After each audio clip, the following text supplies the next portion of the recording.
All right, chiming in once again. Greetings, folks. Worldwide movement, peace, love, respect, King Sadiq. Uh, yeah, another beautiful day. I know it's a recurring theme with me, right? But that's what I experience these beautiful days, and I'm truly grateful for that. On the move again, right? And I was thinking about something that I really wanted to delve into quickly here, and that is separation mentality, right? So, um, and several specific aspects of that. So, the first of which is separation mentality. What do I mean by that? Where does it begin? So, I am talking about a mentality or a frame of reference, a a way of looking at things, right? A philosophy of life, or just a way that folks have either consciously or subconsciously adopted as a way of perceiving things, right? Of perceiving their reality. And that is a way that embraces, or rather takes the perspective of being completely separate from anything else, right? Just basically, it's you. You've all heard the old phrase: "You come in this world alone, you leave alone, and that's it. It's just you."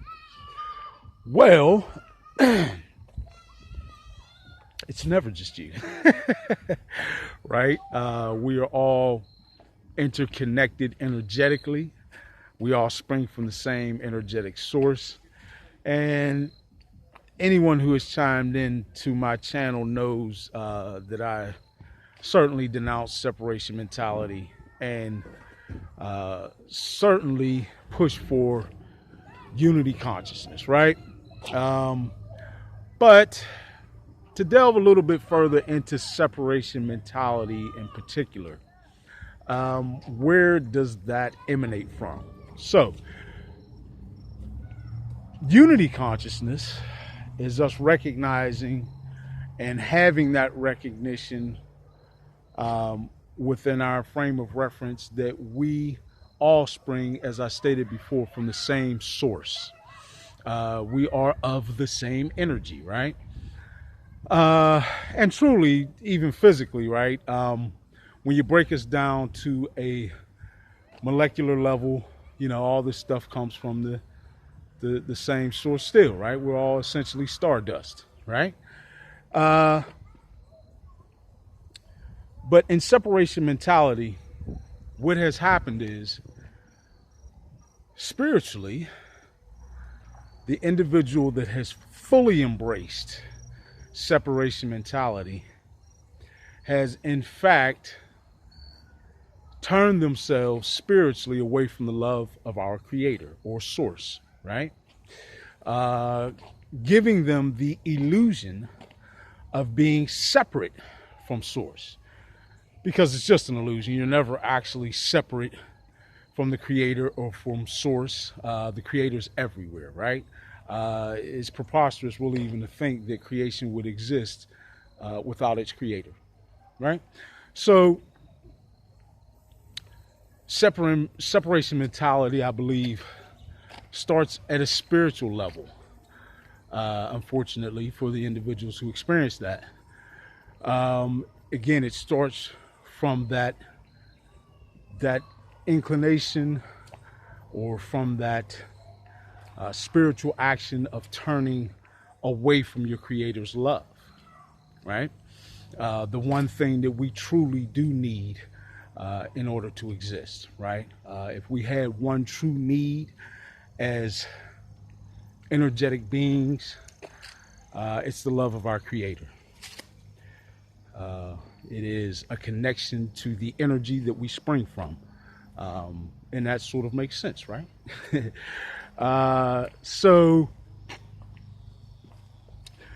in separation mentality, what you have is the ego mind being so dominant that it out, or should I say, not outvotes, but sort of vetoes his spirit, uh, or maybe a better way to put it is that it overrides uh, the spirit input and leaves the physical being with only the ego input, which tells that physical being, that person, it's all about you and only you. And it leaves that particular individual with a mentality that perceives itself completely separate from everything and everyone. After all, if you are perceiving yourself as separate from your creator or from source energy, how more separate from the rest of creation can you become? Right? As I stated before, it's all an illusion, right? No one or nothing is separate from our creator.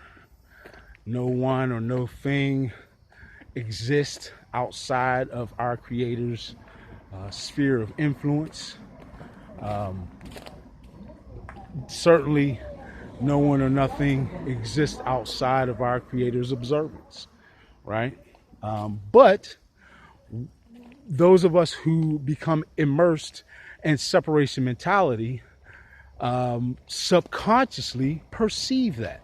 Now, think about what I'm saying for a minute.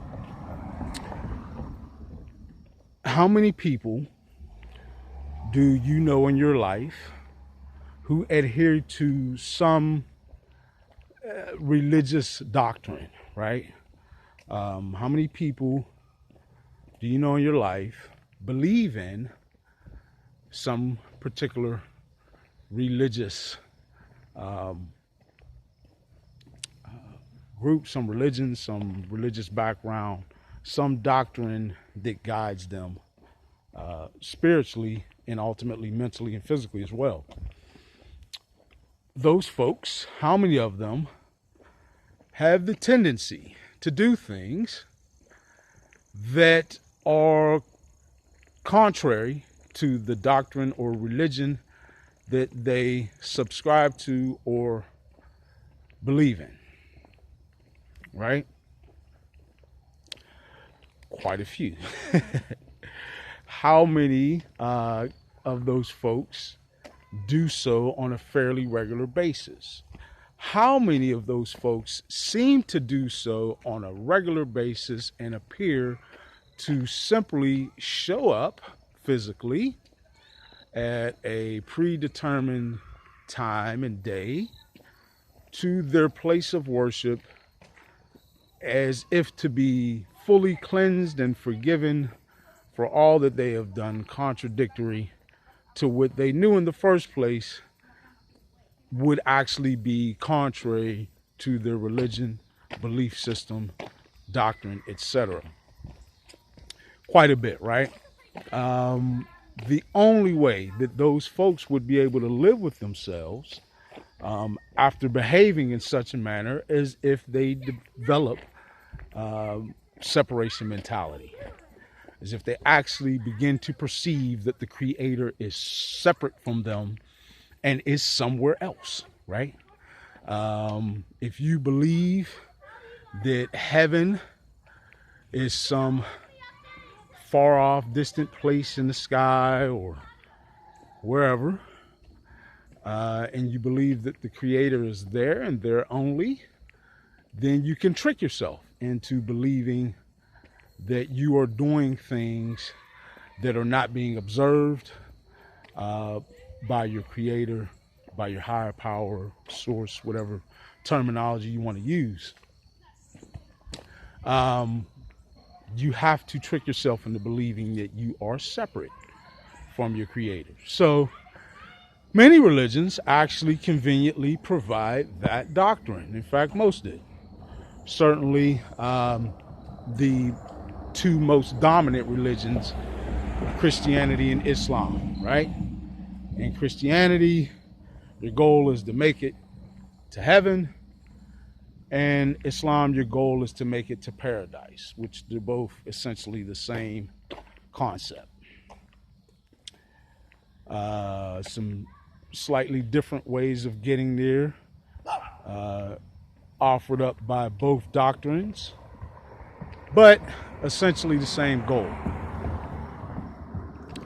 Now, again, the illusion must take hold.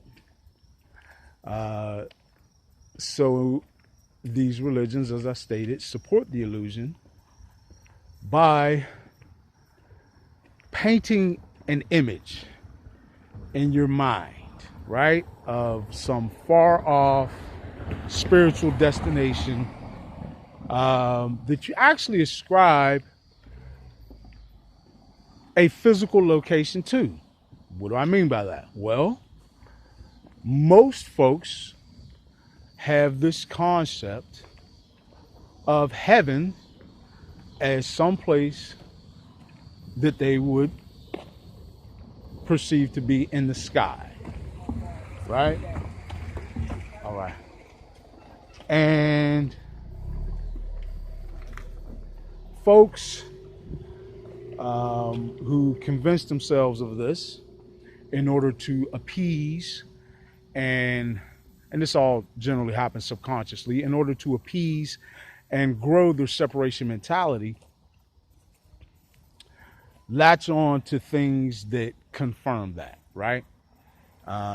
So if you have an entire religion or doctrine that confirms that and that only bolsters your separation mentality, then naturally you're going to cling to that religion that much tighter, right? If you belong to a fellowship or congregation, an ummah, any sort of gathering of folks who also share that separation mentality through the vehicle of their religion or belief, then you're going to cling to them as well, right? Because they're believing in the same thing. Okay, fellas, how y'all? Peace, love, respect. All right. They're believing in the same thing, holding to the same belief system, holding to the same doctrine, is only going to provide affirmation that you're on the right path, when in reality, that's something you may want to take a look at. I'm not going to say you're on a wrong or right path, but I will say, from my perspective, certainly separation mentality is not the way to go. And if we take a look at what it has done to the way we've developed our society on this planet, that would seem to be evidence that it's not in fact the way to go, because it is only with separation mentality that we would be able to develop so many technologies that are harmful to this planet, its environment, and inhabitants. It's only through separation mentality that we would be able to develop and to sustain the institutions that we live under daily, that are not beneficial to this planet, this environment, or the inhabitants of this planet. It is only through separation mentality that we can live on a day-to-day basis in such selfish, myopic means and lifestyles that we witness today, that most or many of us live by, right? So yeah, that's separation mentality. Basically, it is something that is spiritual in origin. You've turned away from the love of your creator by perceiving yourself as separate from your creator, right? Instead of looking within yourself to find that connection to your creator. Separation mentality is required for the negative impact that we've had on this planet, its inhabitants, and our environment. And separation mentality, certainly in the long run, at least from what I've perceived, proves to be harmful right? Spiritually, physically, and mentally for the individual who suffers from that as well, right? Um, I guarantee you was someone suffering from separation mentality who decided it was a good idea to go ahead and roll out genetic engineering to folks with no warning and just, decide later on, oh, yeah, by the way, we've been giving you products made from or at least partially from genetic engineering for decades now, and the research and data we've gathered on it says it's okay. Um, yeah, that's deceptive, right? That's not something that you wouldn't deceive yourself, so you'd have to perceive yourself as separate from the masses to deceive the masses of people in such a way. That's just one small example, right? Um, there have been tons of things that, okay, fluoride. Oh, fluoride. What's wrong with fluoride? Well, what is wrong with fluoride, folks? Where did it come from? Where did we start using? Where and why did we start using? When I say where, I mean at what point did we start using fluoride in mass in this country, and why, right? Where we get that from? Well, we got that cute little idea to use that product from the Nazis and their extensive usage of it in their concentration camps, right? To make the um, prisoners in those camps that much more docile. Um, uh, if I'm not mistaken, there's some sterilization effects, and to really make them that much more susceptible to control, right? Um, and also to help kill them off. It is a toxin, right? Fluoride is not something that is healthy for you. And certainly the Nazis did not have the best interest in mind when using fluoride on the prisoners in the concentration camps. So, exactly what does the FDA have in mind for us when they persist in referring us to, recommending for us, and scaring us into using strictly fluoride products? Something to think about. But again, all these things spring from folks who suffer from separation mentality. Because if you viewed the next person, right, as part of yourself in some way, energetically, if you felt even a slightest bit of connection, then you would feel enough responsibility to not act in such a way toward someone. Because if you feel energetically connected, you then feel like you're doing that to yourself, right?